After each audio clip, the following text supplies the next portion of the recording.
Boa noite! Hoje nós estamos agora iniciando nossa live com o tema O Arquétipo do Cristo e o verdadeiro significado do Natal. Olha só que tema mais importante, nós estamos aí em quase véspera de Natal, então é o momento mais propício para que a gente realmente sintonize com a consciência do que nos traz esse dia, essa época, essa semana, esse mês, esse ano, essa vida, porque Natal não é só no dia de Natal, não é verdade? Então, vamos conversar, né? O arquétipo do Cristo, o verdadeiro significado do Natal e o que isso significa, o que o acesso a esse arquétipo significa na prática do terapeuta, da terapeuta também, certo? Então, eu sou Eliana Press, sou diretora do Instituto Atitude Ahimsa e vou conversar com o professor Luiz Melo, que já deve estar chegando por aí daqui a pouquinho. Ele é professor da nossa pós-graduação em Psicologia Transpessoal também. Então eu vou iniciando, dando uma introdução enquanto o professor vai chegando, né? Para falar sobre o arquétipo do Cristo, né, a gente, e ainda mais em véspera de Natal, o que vem de imediato para nossa mente é a vida de Jesus, não é verdade? Jesus, que foi um homem, né, e no entanto foi um avatar encarnado.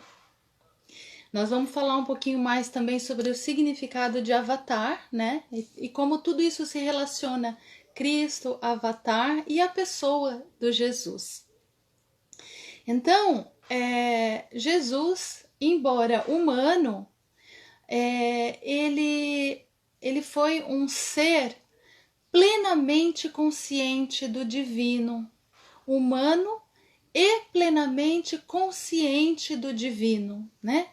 Ou seja, como humano, ele demonstrou com essa consciência a superação de toda a suposta fragilidade de um ser humano. Superação, inclusive, da morte, não é verdade? Então, ele trouxe essa consciência, né? De que jeito? Ele trouxe toda uma lição, todo um caminho de acesso a essa divindade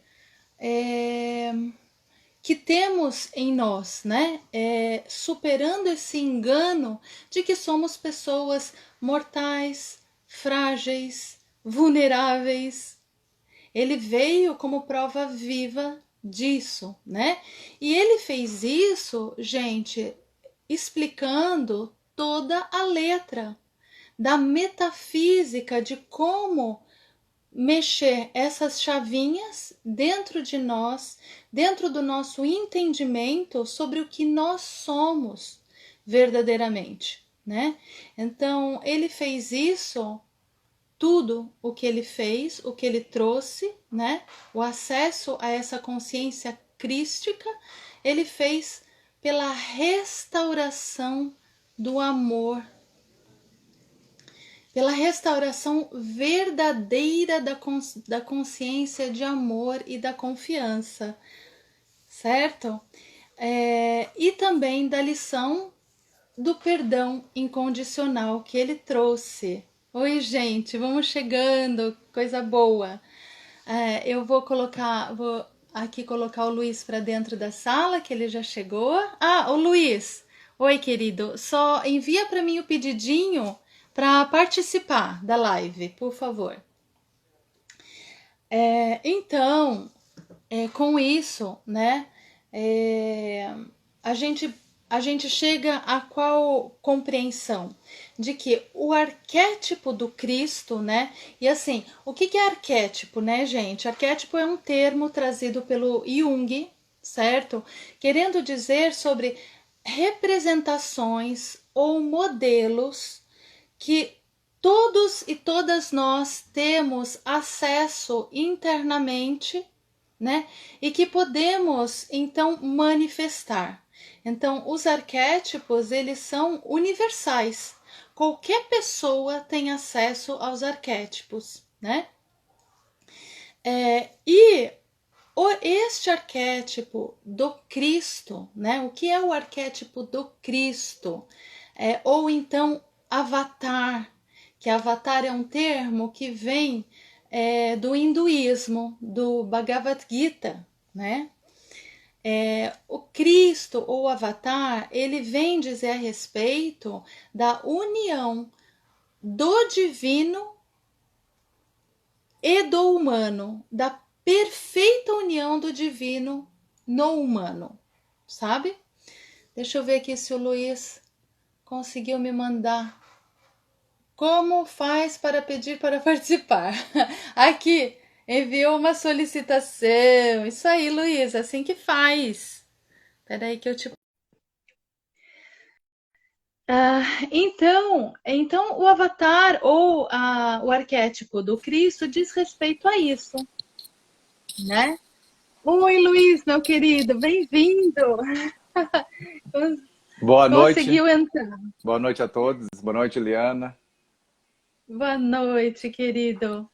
Então, eu comecei a dar uma introduçãozinha já aí ao nosso tema, né? Muito bem-vindo, já falei que você viria conversar com a gente também, certo? E aí eu estava justamente, então, complementando isso, assim, né? Qual é o significado desse arquétipo do Cristo ou do Avatar, né? Ah, e eu vou explicar para vocês melhor a descrição do que é Avatar também, né? Porque vem de uma outra cultura, inclusive, que é semelhante ao conceito de Cristo, só que vem da cultura indiana. O Avatar, no Bhagavad Gita, ele significa uma manifestação corporal de um ser imortal, por vezes até do ser supremo. Significa a descida de Deus em sânscrito, né? Então, de novo, vem se referir a um ser humano que tem plena consciência da divindade e com isso cria com Deus, né? Para complementar isso, eu vou ler dois trechinhos em que o Jung fala a respeito do arquétipo do Cristo. Muito interessante também. E aí depois vou te passar a palavra para você compartilhar com a gente as suas reflexões sobre isso também, Luiz. Certo. Ok? Então, olha só o que o Jung diz, né? Tem um trechinho do livro dele, Espiritualidade e Transcendência, em que ele fala: o símbolo de Cristo é da maior importância para a psicologia, porquanto constitui, ao lado da figura de Buda, talvez o símbolo mais desenvolvido e diferenciado do si mesmo.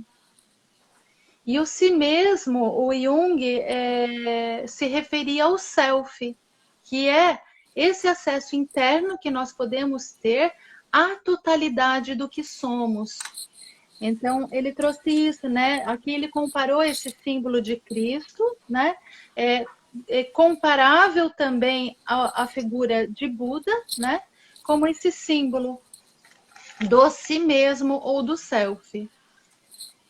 E num outro livro dele, Aion, Estudos sobre o Simbolismo do Si Mesmo, também, ele diz o seguinte: do mesmo modo que Cristo, assim também o seu reino está dentro de nós. Então, tanto Cristo quanto o seu reino estão dentro de nós, né? Ele trouxe que é um acesso. E, de fato, o próprio Jesus disse, assim, o tempo todo, em várias passagens, que todos nós temos esse acesso interno, né? Então, e que ele veio para demonstrar, porque foi um caminho que ele fez dentro dele, de acesso a esse centro divino, e ele, portanto, veio ensinar, né? Ele diz, sou o caminho, a verdade e a vida, e aí ele diz, ninguém vem ao Pai senão por mim. E olha que interessante, ele não diz ninguém vai ao Pai, ele diz ninguém vem ao Pai, porque ele já está unido ao Pai.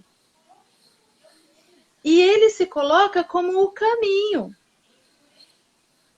né? No sentido de que o acesso está aberto pela própria representação e exemplo que ele trouxe e ensinamentos, né? Alguns dizem que o Jesus, né?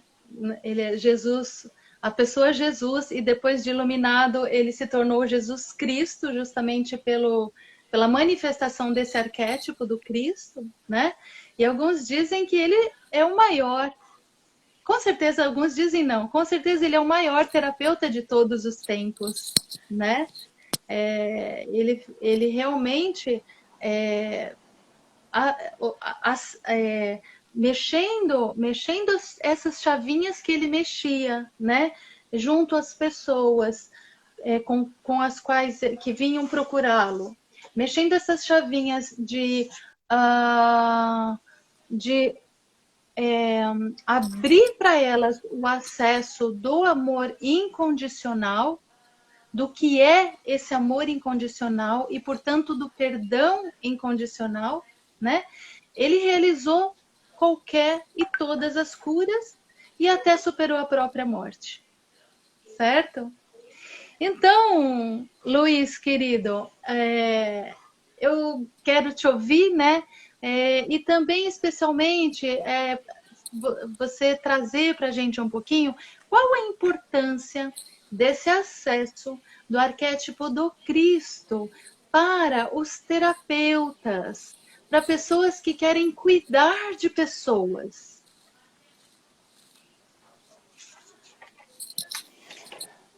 Então, mais uma vez, né, Eliana, uma excelente final de tarde, início de noite para a gente. É interessante a gente estar fazendo essa live nesse horário do crepúsculo. Não sei se foi de propósito que tu colocou essas 19 horas, mas se não foi, o universo esteve inspirando. E quero te dizer que para mim é uma honra muito, muito especial. Quando eu recebi o teu convite ali, achei que era um fecho muito significativo desse ano, né? Desse ano que a gente teve a nossa caminhada, também nós caminhamos juntos no Instituto Atitude e Arrinça, no trabalho da pós-graduação transpessoal e outros trabalhos que a gente faz, né? E achei muito, muito iluminado, muito apropriado a gente trabalhar exatamente essa ideia do arquétipo do Cristo nesse período que aqui estamos, né? Nós estamos na antevéspera do Natal, para a gente também trazer assim com muita firmeza e ao mesmo tempo com leveza a importância de olhar para essa figura do Cristo não apenas no seu aspecto externo, naquele personagem que teve todo o seu processo lá, mas especialmente a mensagem dele como isso que tu já trouxe na nossa introdução, como um espelho, o maior de todos os espelhos que nós tivemos na humanidade para enxergar algo diferente dentro de nós, algo diferente da nossa humanidade coloquial, vamos dizer assim. Então eu estou muito, muito feliz, muito honrado mesmo, muito feliz. Passei a tarde meditando nesse assunto para trazer alguma coisa. E eu vou pegar o teu gancho, Eliana, porque na hora que eu estava arrumando aqui meu setting aqui para a nossa live, eu coloquei aqui atrás, vou me afastar um pouquinho para as pessoas verem. E como tu comentou agora há pouco do trabalho do personagem Jesus Cristo, trazendo esse arquétipo que nós estamos debatendo hoje, e um dos aspectos ser esse aspecto de ser o arquétipo do curador, do cuidador, daquele que cuida, daquele que olha, daquele que abraça, daquele que acompanha, né? Que é o foco, um dos focos mais importantes do nosso trabalho no Instituto Estudan Rinsa. Então, coincidentemente, eu coloquei esse quadro aqui atrás, foi pintado pela minha mãe, Leda Mello. Ela disse que ia assistir a live, mas às vezes não sei se ela conseguiu entrar ali, mas esse quadro é um quadro que eu conheço há muito tempo, é um quadro muito conhecido, não sei o autor, a mãe fez essa reprodução, mas aparece Jesus curando o filho de uma cigana que está na estrada, uma mulher. Então, a cor das vestes que eles estão usando. E eu acho muito significativo o fato de que esse artista ele captou essa imagem do Cristo abençoando, impondo as mãos nessa criança, numa criança. E aí a gente pode se reportar também ao Natal como o nascimento da criança divina interior de cada um de nós, né? E uma mulher segurando essa criança, né? Então, como a gente está falando de arquétipo, acho que essa imagem ela representa muito dos arquétipos que Jung trabalhou, que outros grandes autores trabalharam, né? Da figura do materno, da velha sábia, do feminino sagrado, da criança interior e dessa personagem, né? Que está ali, vamos dizer assim, integrando, trazendo luz, trazendo saúde, trazendo plenitude para essas duas figuras assim, né? Que acredito que todas elas representam uma parte de cada um de nós. Então, arquétipo do Cristo, né? A Eliana já fez uma introdução excelente. E eu vou continuar nessa linha, viu, Eliana, do Jung, também no livro Aion, que é um livro fantástico, né? Onde que o Jung vai entender esse arquétipo como o arquétipo do homem interior, diz ele. Eu diria hoje o ser humano interior, né? E ao qual se chega, ao qual se acessa através do autoconhecimento. Então, quando a gente pensa nessa ideia do arquétipo do Cristo, onde a gente olha para a figura histórica de Jesus de Nazaré, mas além da figura histórica de Jesus de Nazaré e além das questões religiosas, a gente vai também ter um olhar científico, um olhar psicológico, um olhar transpessoal dentro da nossa abordagem para esse personagem. Nós vamos começar a mergulhar em aspectos internos de cada um de nós. Então, quando a Eliana propôs essa reflexão, o verdadeiro significado do Natal, eu acho que um ponto que eu gostaria de colocar, que a Eliana pode nos ajudar também, é que a gente já partindo para que significado do Natal, com essa ideia de que o Cristo não é só um personagem histórico, iniciador de uma religião, mas também revela algo do nosso mundo interno. Então, eu diria que tem muito a ver com essa simbologia do Natal, que todo ano, quase todo mundo, o mundo comemora de um jeito ou de outro o nascimento de Jesus, né? Na manjedoura, em Belém, toda aquela história lá, com Maria, com José, com a estrela de Belém, com aquela caminhada, ninguém hospedou eles, foram parar numa estrebaria, Jesus nasceu ali, vieram seres transpessoais e anunciaram para os pastores, só tinha pastores, seres transpessoais que não eram dessa dimensão, né?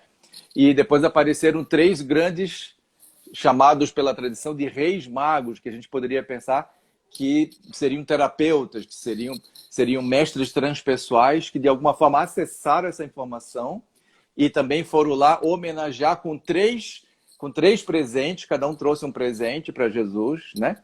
E a gente pode pensar talvez o que simboliza esses 3 reis magos, acho que é uma coisa importante, mas o mais importante é assim, a resposta seria: qual o significado do Natal olhando para o Cristo, não como o nascimento apenas do homem Jesus de Nazaré, mas como um espelho de aspectos internos do homem interno, do ser humano interno nosso?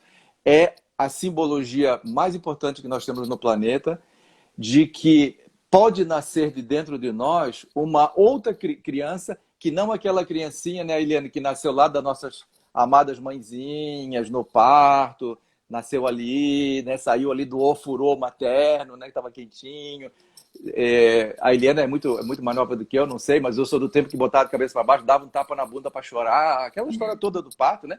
O nascimento desse indivíduo, né? Dessa criança. Mas o Natal simbolizando para nós, e por isso que todo ano a gente repete incessantemente ele, embora talvez hoje de uma forma distorcida, levado muito para o lado de questões comerciais, etc., mais sociais, mais formais, mais ritualísticas, mas a nossa live está aqui para a gente buscar um outro significado mais profundo, de que cada ano que a gente olha para o nascimento desse homem, Jesus de Nazaré, e o que ele trouxe para nós também estamos ali apreciando e tendo a oportunidade de ver que tem uma criança divina interior que também está pelejando para nascer dentro de cada ser que habita este planeta. Então, a gente pode dizer claramente também qual é o verdadeiro significado do Natal nessa visão da psicologia transpessoal. É de que nós estamos continuamente dando luz a nós mesmos em versões muito mais profundas, em versões muito mais luminosas, em versões mais sábias, em versões mais amorosas, em versões mais poéticas, em versões mais belas. E há um permanente nascimento e renascimento, ressurgimento desse aspecto, desse arquétipo da criança divina. Porque só vai haver um Cristo interior, que esse personagem que a gente viu, um dos aspectos dele do curador, se primeiro nasce a criança. Então, qual é o verdadeiro significado do Natal? Significa que a gente precisa permitir que a nossa criança divina interior nasça, renasça, a gente precisa se lembrar dessa criança, a gente precisa trabalhar por essa criança, a gente precisa abraçar essa criança, e é nesse trabalho de olhar esse aspecto dessa criança divina, que é um arquétipo tratado também pelo Jung e por muitos outros, outras pessoas, a gente trabalha muito, a criança ferida, enfim, para que a partir deste nascimento, deste Natal, essa criança possa fazer um processo de crescimento e chegar a ser o Cristo de Deus.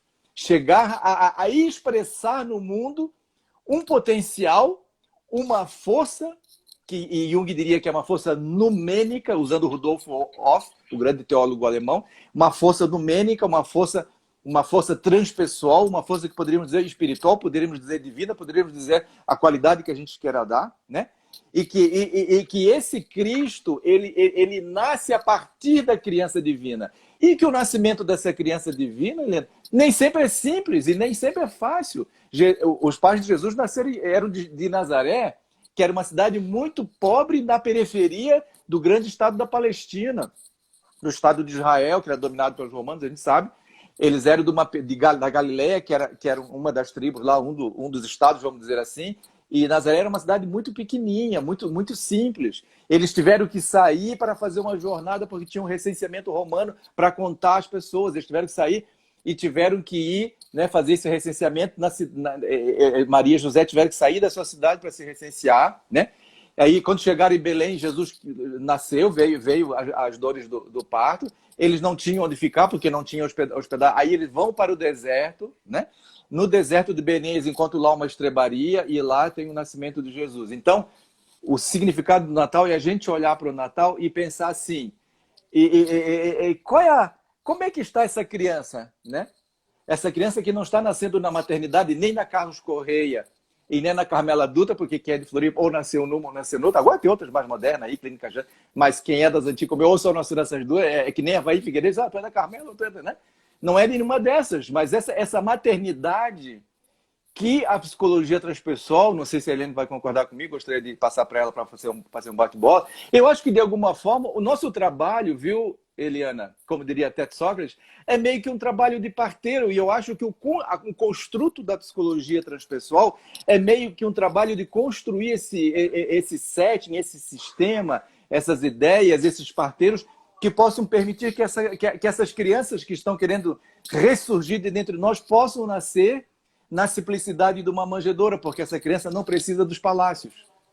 Ela precisa desse carinho da simplicidade, da humildade, que é ali onde que aparecem, inclusive, os anjos, junto dos pastores, e depois vem lá três meio malucos, beleza, que aparecem lá do nada e trazem um símbolo muito importante. Uou!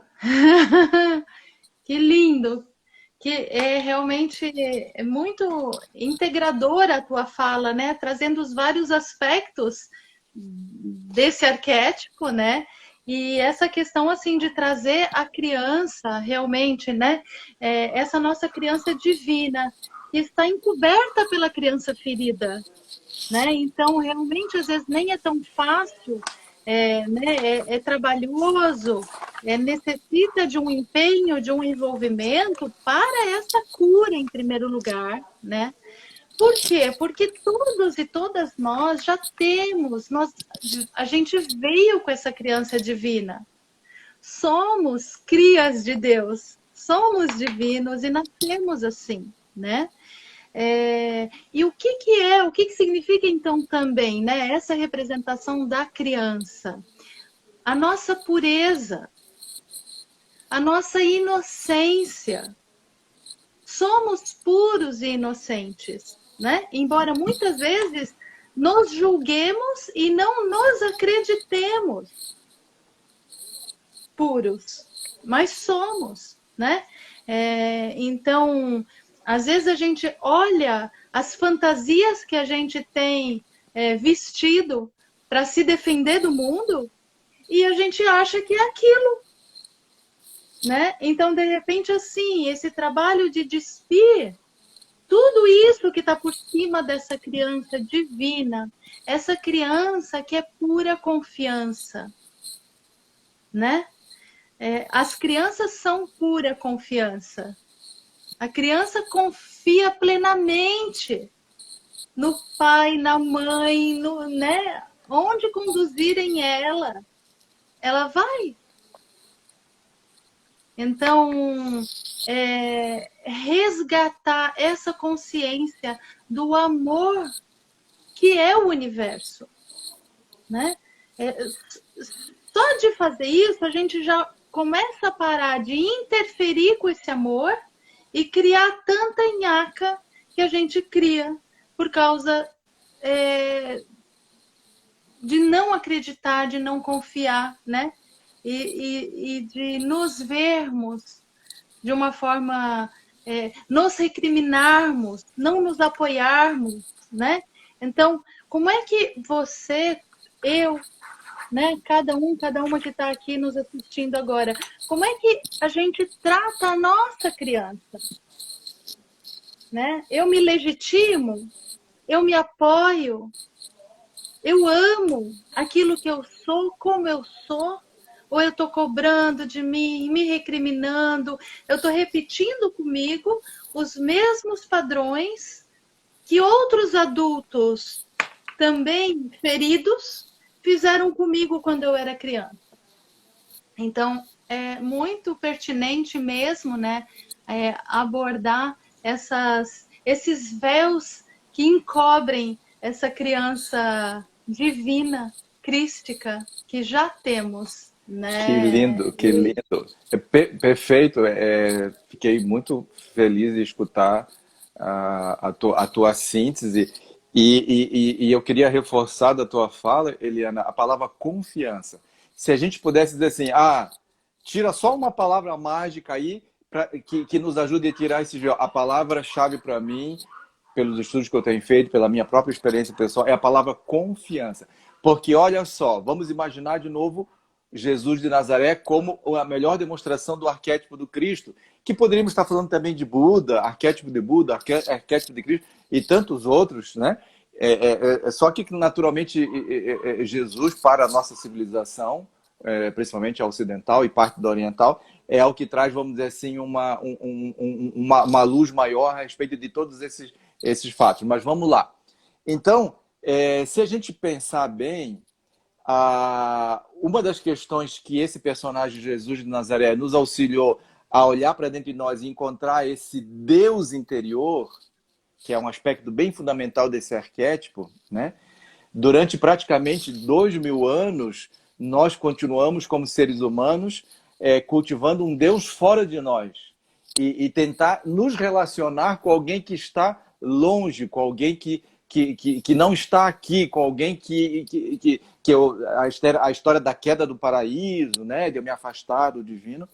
Então, de um modo geral, as religiões do mundo, elas apareceram porque a gente precisava ter alguém, né? A gente precisava, né, ter um templo para achar que lá os judeus, por exemplo, achavam que como que Deus morasse no templo de Jerusalém, por isso que era tão sagrada a cidade de Jerusalém e o templo lá construído por Salomão, né?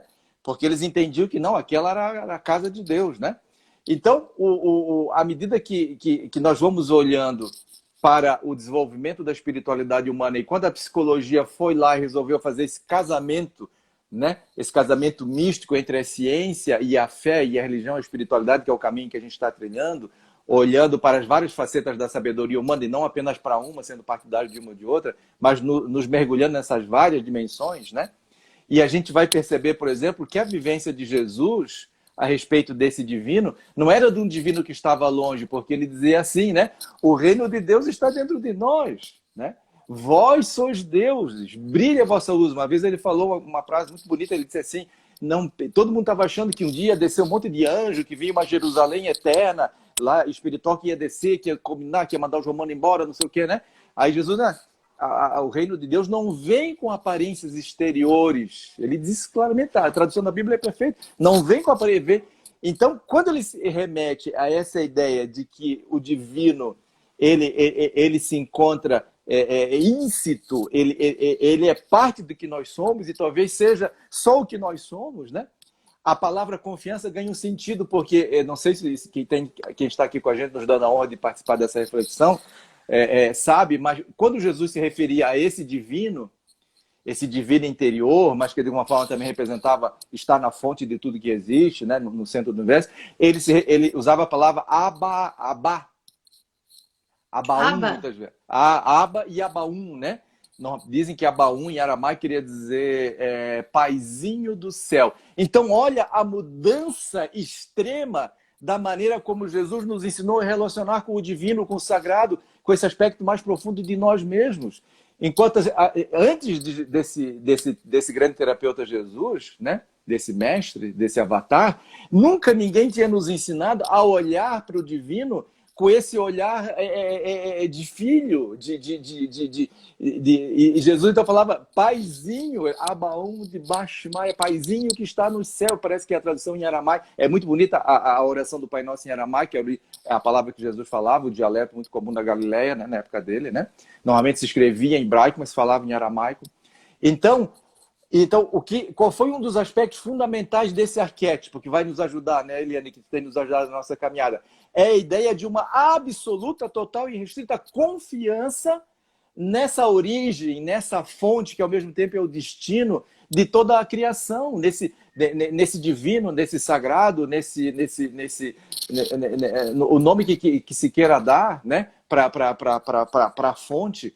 Então, Jesus, todo o traçado dele, muitas vezes ele chegava a dizer assim, afasta de mim esse cálice. Quando ele pressentia o testemunho que ele tinha que dar, do testemunho do despertar desse Cristo, dessa mensagem que ele ia deixar, ele era tão né, mexia tanto com ele que uma vez ele falou, afasta de mim esse cálice. Chico Buarque, aliás, tem uma linda canção sobre afasta de mim esse cálice. Mas depois ele disse, não, mas não se faça a minha vontade, se faça a tua.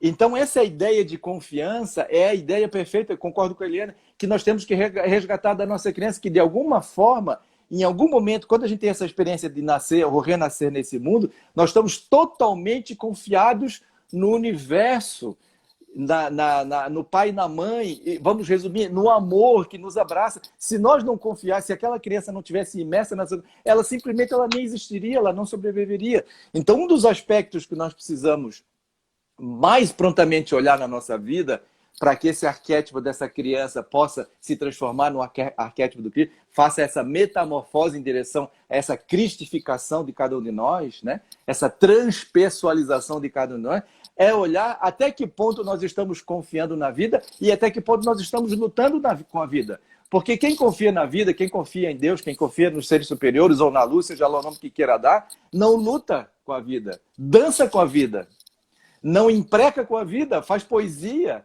E é assim que as crianças vivem. As crianças vivem, a criança está ali, no jardinzinho, né? Tu tem duas filhas lindas, eu também tenho um casal de filhos maravilhosos. A gente teve essa coisa de acompanhar a criança como pai, como mãe, e outras crianças que a gente acompanhou e acompanha ao longo da nossa vida, né? E a gente vê uma criança que está ali, pequenininha, e ela vê uma borboleta. A criança não pensa com a cabeça de um cientista. Ah, vou lá, vou pegar a borboleta, vou botar um formal nela para ela ficar ressecada, vou tirar ela, vou ver quantos órgãos ela tem. Não, ela não pensa com a cabeça de um cientista, né? Ela também não pensa com a cabeça de um filósofo. Ah, eu vou refletir aqui sobre essa borboleta, pode ser uma ninfa que veio lá não sei da onde, que se transformou. Com que cabeça? Né? A criança ela vai se relacionar com as experiências da vida, com as experiências do universo, de uma forma poética, de uma forma curiosa, de uma forma brincalhona. Então eu completo aqui, passo de novo para a Eliana, porque eu vou me empolgando e vou divagando, que dizem que Deus olha, Deus, a fonte divina de tudo, olha para a vida com olhos de criança, está sempre procurando alguém para brincar. E é esse o espírito que nós precisamos recuperar urgentemente, de olhar para as pessoas e pensar assim, quando eu estou olhando para a Eliana, minha parceira aqui, há mais de 10 anos estamos nessa caminhada junto, poxa, olhar com olhos de uma parceira para brincar, para aprender, para dançar, para se divertir, para estar em plenitude, e não como uma coisa, oh, será que a Eliana olha, não sei porque, oh, né? Aquela cabeça ou do cientista, ou do negociante, ou do filósofo, ou do político, ou não, a gente recuperar esse lado da criança que vive a vida em plenitude e se encanta com a vida. Que é quando uma criança vê uma borboleta, ela se encanta, os olhos dela brilham, e ela fica encantada, e ela se relaciona de um jeito confiante, porque ela não está nem olhando para o passado que já foi, né? Ela não está olhando para o futuro que nunca vai existir, ela está imersa no que está acontecendo naquele momento, e totalmente plena, inteira naquele momento, curiosa, confiante, feliz, sem nem precisar pensar nisso, num estado de plenitude e de inteireza. Então Jesus também dizia assim, para completar, uma outra frase, quando tentaram afastar as crianças, né? Os apóstolos que eu acompanhavam, pessoas fantásticas também, grandes mestres, mas comparado a Jesus, eles tinham muito que aprender. Então, as crianças começavam a bagunçar. Jesus, durante os 3 anos que ele pregou e fez o trabalho todo dele, ele chegou um momento que tinha muita gente, onde ele ia, juntava muita gente. Jesus só conseguia descansar, não sei se vocês perceberam, quando a gente lê o Evangelho, ele só conseguia descansar quando ele se refugiava na casa de Pedro. Jesus era um pouco oferecido, ele dizia assim, Pedro, hoje eu vou dormir na tua casa. Um dia ele encontrou um cara rico chamado Zaqueu, que era cobrador de impostos, disse, Zaqueu, desce dessa árvore aí, desce e vai lá que eu vou dormir na tua casa. Jesus era meio oferecido. Então, às vezes, ele descansava com alguém na casa, ele gostava de visitar as pessoas, ele era amigo da família do Lázaro, né? Enfim, aí, normalmente, ele descansava quando eles atravessavam de barco o lago de Genezaré, né? Chamado Mar da Galileia, o grande lago lá que tem lá em Cafarnaum, aquela região, tem várias passagens que ele está ali naquela praia, né? Na verdade, um grande lago. Ele descansava quando ele estava do barco que eles iam atravessar, porque não tinha o povo em volta. Então, Jesus não estava sempre envolvido, povo, bagunça e gente querendo tocar nele, gente, né? Aí as crianças começaram a bagunçar. Aí o Pedro, o Tiago, aquela turma que estava ali, tirar essas crianças aqui que elas estão bagunçando, deixa o Cristo falar, deixa o Cristo. Aí dizem, não, deixai vir as minhas criancinhas. Aí essa frase é bárbara. Porque o reino de Deus, ou seja, o arquétipo do Cristo, esse estado de plenitude interna, o encontro com Deus interior, é para aqueles que se lhes assemelham. Ele não diz que o reino de Deus é para as crianças literalmente. Ah, pega a criança pequena e a criança pequena tem o reino. Não, ele está dizendo assim, para aquele... Uma das traduções em português tem exatamente a tradução mais correta. É para aqueles que se lhes assemelham. Então, Jesus tinha um carinho pelas crianças, porque ele sabia que quando a gente está fazendo a experiência de criança, a gente está imerso nessa confiança. E que aí há os desafios da vida, as dificuldades, aquela coisa toda, vão fazendo com que a gente vá perdendo essa confiança, que as relações humanas são complexas, difíceis, nem sempre amorosas. E aí a gente vai criando estratégia, como disse a Helena, vai cobrindo com os véus, né? Com os véus da personalidade. E o nosso trabalho é, a cada Natal, pensar, recuperar e sentir como que a gente pode desvestir esses véus, que eles funcionaram, foram importantes em algum momento, mas em algum momento a gente tem que deixar eles passar. É verdade, muito oportuno mesmo. por tu nessa fala toda sobre a criança, e o que me ocorreu assim, né? É interessante porque a criança ela está no estado de entrega, rendição, né? Essa coisa do aqui e agora que você colocou assim, assim, e é interessante porque essa confiança que a criança traz, ela traz mesmo sem entender as coisas que acontecem. Então, não é que ela domina tudo, tem o controle, confia, como a gente pretende, né? Os adultos, assim. A criança, quer dizer, é como a gente, às vezes a gente não entende as coisas, só que aí a gente passa a querer controlar, né? Devido ao medo disso. Mas a criança, ela pode não entender e ela não entende, ela nasce sem entender nada, na verdade, sem nenhum controle, né, de nada. Ainda assim, ela confia, ela se entrega, ela se rende, né? Então, eu acho que isso já é uma baita lição para nosso exercício mesmo, assim, né? Isso é uma Sim. baita lição para superação de ego, na verdade, né? E, bom, aí eu queria, Luiz, passar um pouquinho desse assunto da criança para também os outros aspectos, né? Sim. Da questão do arquétipo do Cristo, né? No sentido, assim, trazendo mesmo, porque, claro, né, o arquétipo do Cristo também, como falamos, o arquétipo do Avatar, né? O próprio Buda também trouxe isso e tantos outros, como você colocou, né? Mas todos eles vieram em comum com trazer uma lição, né, para nós. E primeiro eles mesmos aprenderam, né, e depois trazer para nós, que é assim, como podemos nos liberar da dor, do sofrimento, né? Então, por exemplo, o Jesus, né, ele é considerado também o Salvador. Também tem associado esse arquétipo do Salvador, né? Que é o que esse Salvador do quê? Salvador disso, da dor e do sofrimento que nós nos identificamos, né? E que nós damos realidade a isso.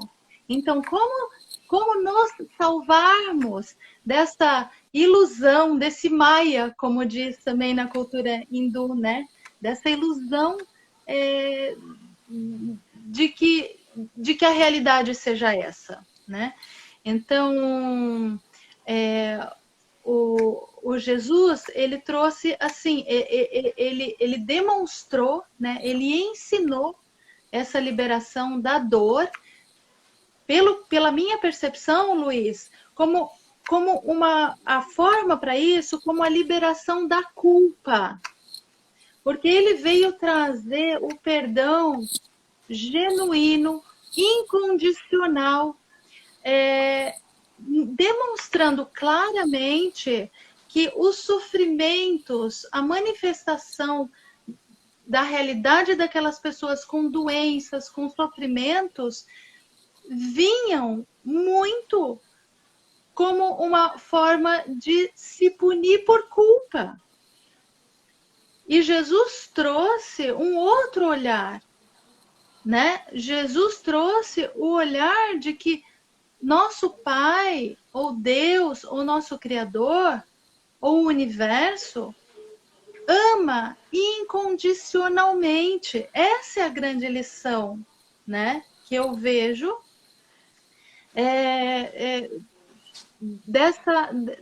da mensagem que foi a vida dele, né? E então é um caminho que leva ao despertar espiritual, como liberação do sofrimento, né? Trazido. E aí ele, então, coloca, né, a frase que eu já falei, ele se coloca como caminho para esse despertar espiritual, né? E o que significa se colocar como caminho, né? Eu costumo falar muito nas aulas da pós que eu dou, eu digo assim, ninguém pode levar alguém em um lugar que não foi. Ou seja, né, esse caminho para dentro de si, que ele mesmo percorreu e descobriu e acessou, depois se transforma no próprio caminho, né? De Salvador, entre aspas, porque ele ajuda outras pessoas a se liberarem dos próprios infernos manifestados por elas, né? Então, e tudo isso aqui através do verdadeiro perdão, né? Tem uma chave aqui nessa questão do verdadeiro perdão que eu vejo, que é assim, ele diz em vários ensinamentos dele a respeito de olhar para o nosso irmão como ser divino, olhar com a face de Cristo. Olha para o teu irmão e vê a face de Cristo, né? Se você ajuda ele, você está ajudando a mim. Então, ou seja, olhar para o divino no outro e dar realidade somente a isso. E não todas essas máscaras e personas e véus que ela colocou em cima dela, né? Então, é bem interessante, assim. Eu quis trazer, então, Sim, essas reflexões para complementar, para a gente trazer essa questão, assim, o verdadeiro significado do Natal, né? sim. Ou seja, o que é dar nascimento a esse Cristo interno, diante de todos esses entendimentos e todas essas reflexões, né? Acho foi muito proposital e bem profunda essa tua colocação agora.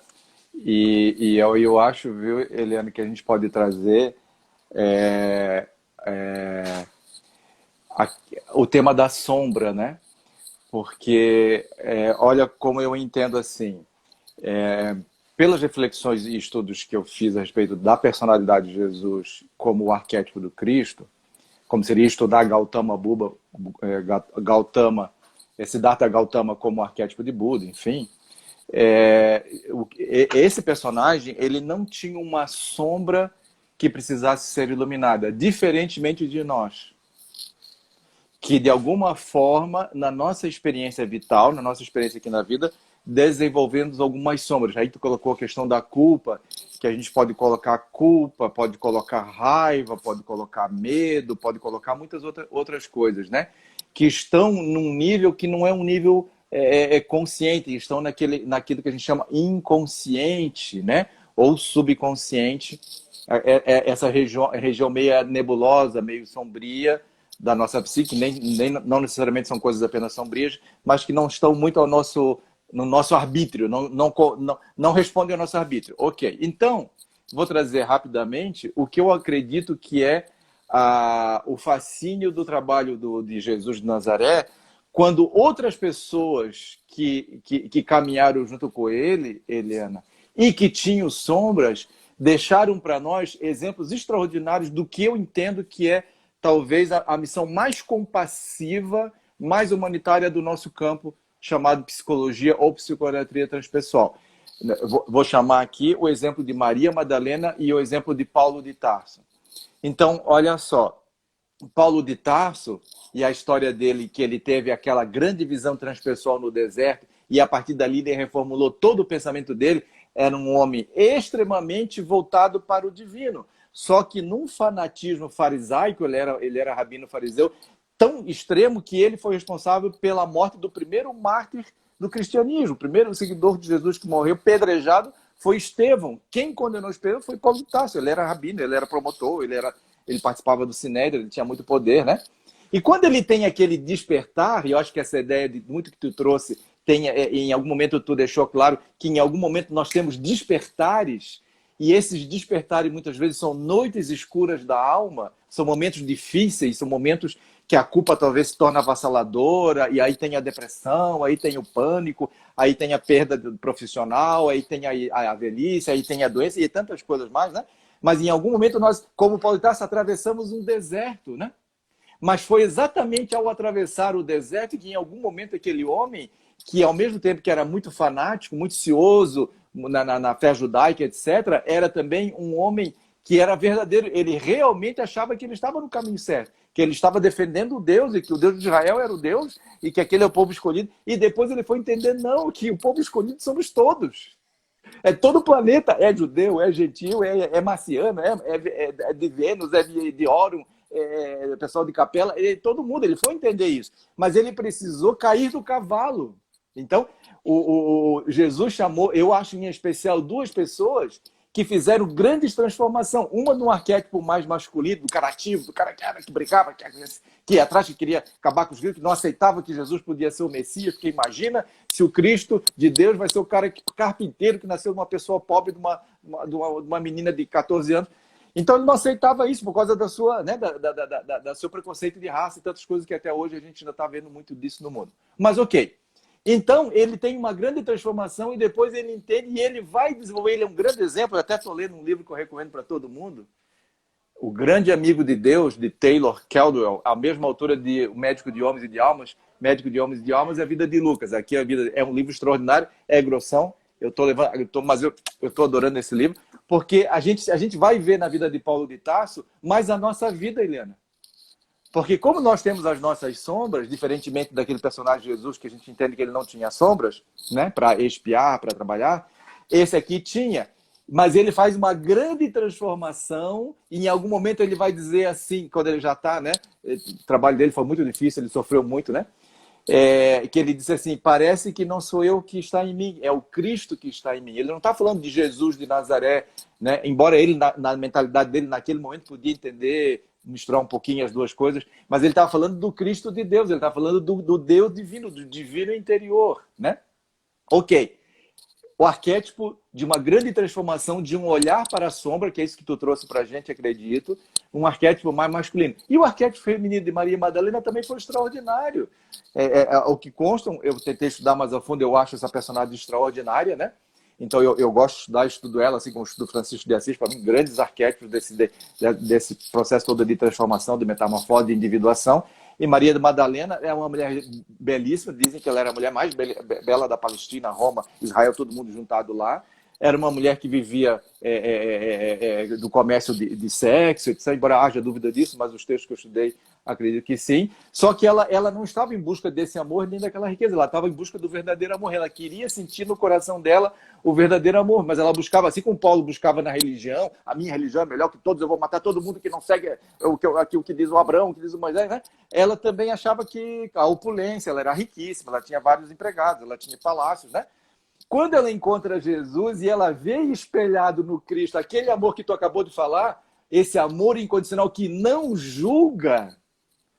Então, inclusive, tem um texto mediúnico que eu acho maravilhoso, recebido pelo Chico, que conta um encontro dela com Jesus, onde ela diz assim, mas Senhor, será que eu, uma mulher que todos desprezam, todos vêm à minha casa à noite, né? Os grandes romanos, mas no dia, se eu passar na rua, eles atravessam, fazem...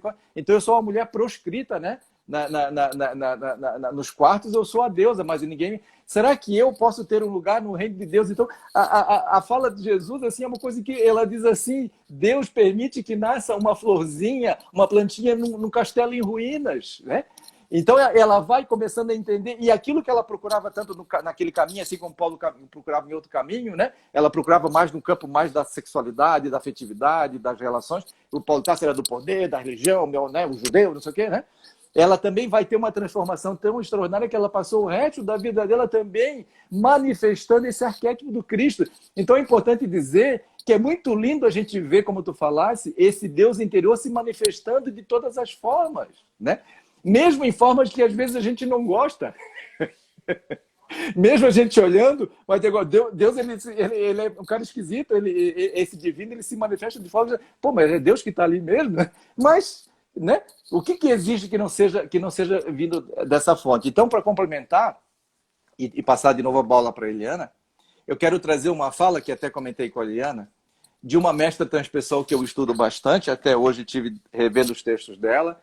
Eu acho o trabalho de Joana de Ângeles, mentora espiritual do Divaldo Franco, extraordinário. Esse livro compila 16 livros que ela escreveu, fazendo a ponte entre a psicologia e a doutrina espírita. E num dos livros dela, chamado Triunfo Pessoal, ela vai dizer assim, é uma frase curta, mas eu acho apropriado para concluir aqui. Somente quando são superadas as muitas barreiras colocadas pelo ego e trabalhados os conflitos, é que o self adquire o seu conteúdo luminoso que se exterioriza do Deus interno que se encontra em todos nós, em todos os seres humanos.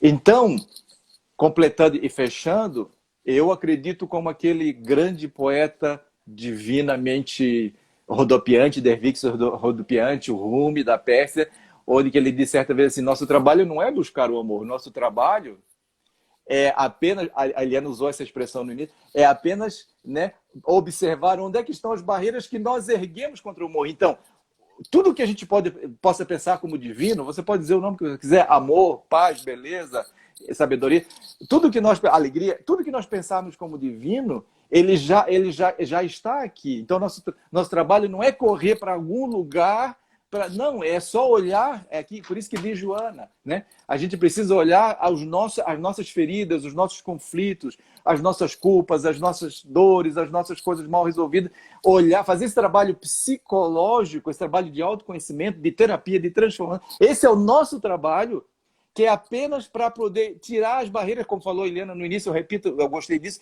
tirar esses véus para que esse divino que já está aqui possa brilhar na sua intensidade. Esse é o trabalho. Não é algo que precisa vir de algum lugar, ele já está aqui.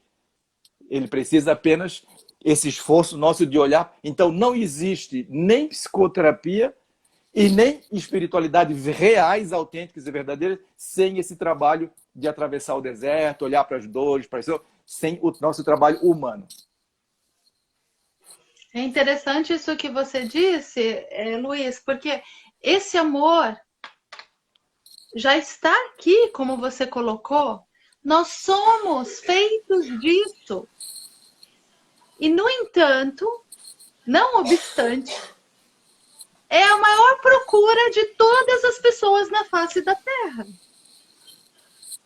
Então, realmente, né, qual é o verdadeiro significado do Natal? Então, agora a gente já está indo para os finalmente da nossa live, né? E fazendo esse fechamento, assim, qual é a lição, né? Essa é uma época muito propícia ao acesso, né? Sim. Do que é o verdadeiro significado. E o verdadeiro significado do Natal, então, a gente pode dizer que é dar nascimento ao Cristo interno. E o que significa dar nascimento ao Cristo interno, né? Na forma que eu vejo, é assumirmos definitivamente o amor. E eu não vou nem dizer assumirmos o amor incondicional, porque o amor é incondicional. Qualquer coisa que se chame um amor que não é incondicional, não é amor. Então, é assumirmos definitivamente o amor que somos, né? O amor que é incondicional, que vê a perfeição do outro, que faz milagres, né? E por quê? Por quê? Porque restaura a nossa união com Deus na consciência. Então, é uma questão de assumir o que nós somos, de verdade, em cada ato, em cada pensamento, né? É nos darmos essa liberdade, já que tanto queremos o amor, vamos parar de buscar e vamos ser né? Nos darmos essa liberdade, não ficar estabelecendo condições para eu poder confiar e para eu poder amar, certo? Ele, Já ele, somos. Eliana, esses dias, essas frases que o pessoal coloca, ou antigamente a gente via em caminhão, né? A frase de caminhão hoje é no Instagram, no Facebook. Alguém escreveu assim: ame mesmo que ninguém esteja vendo.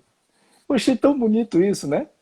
Ame mesmo que ninguém esteja vendo, porque hoje parece que tudo que a gente faz a gente tem que mostrar, né? Ah, se não publicar uma foto para poder existir no mundo digital. Ame mesmo que ninguém esteja vendo. Achei linda a tua fala e eu complementaria só apenas dizendo assim, ó, trazendo os Reis Magos.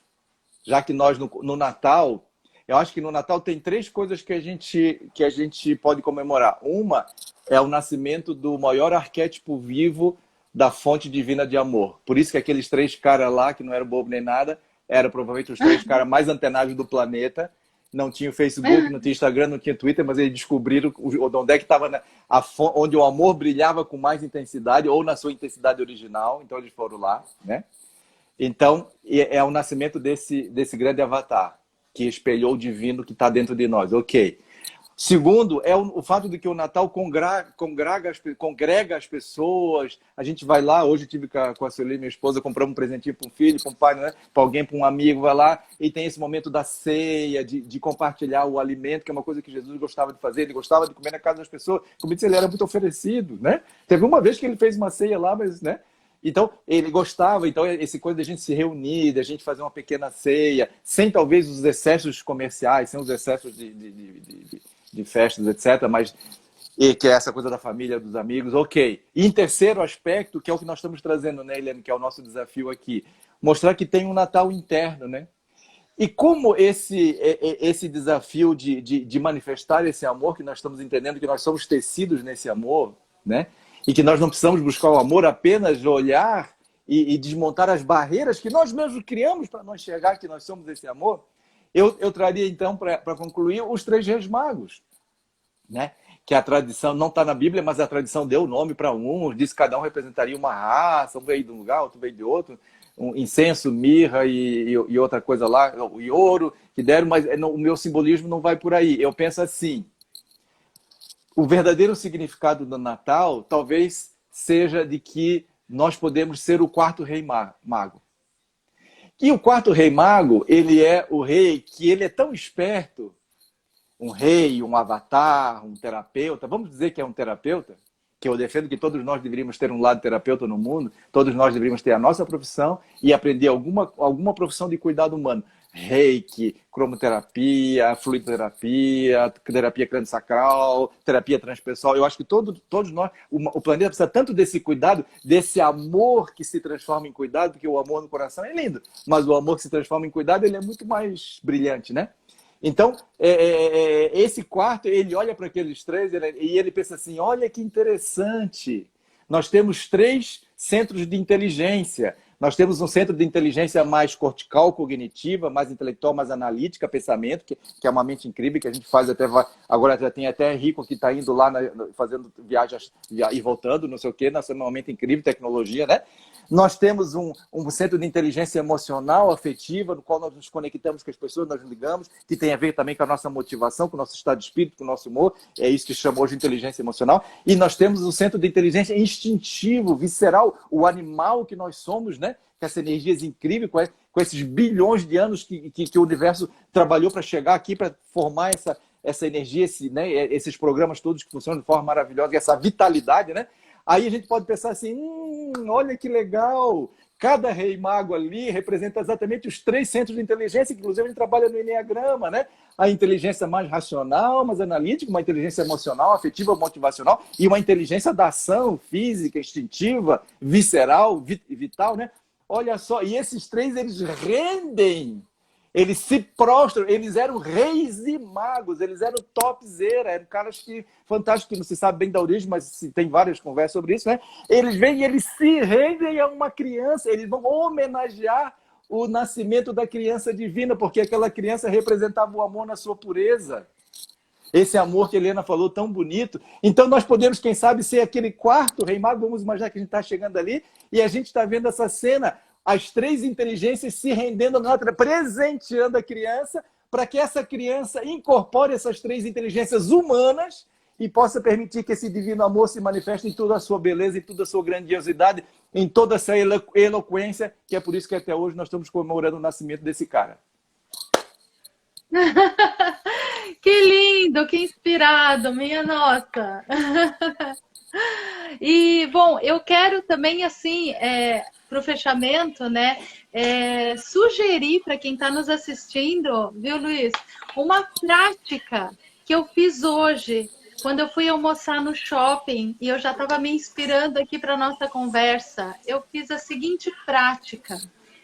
Então, e aí eu vou recomendar para você, porque isso pode expandir muito a consciência e trazer muito insight interessante a respeito desse assunto.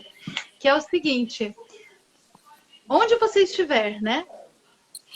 Você vê, de preferência em público, né? Ou em público, ou no meio da tua família, e ver a face de Cristo em toda pessoa.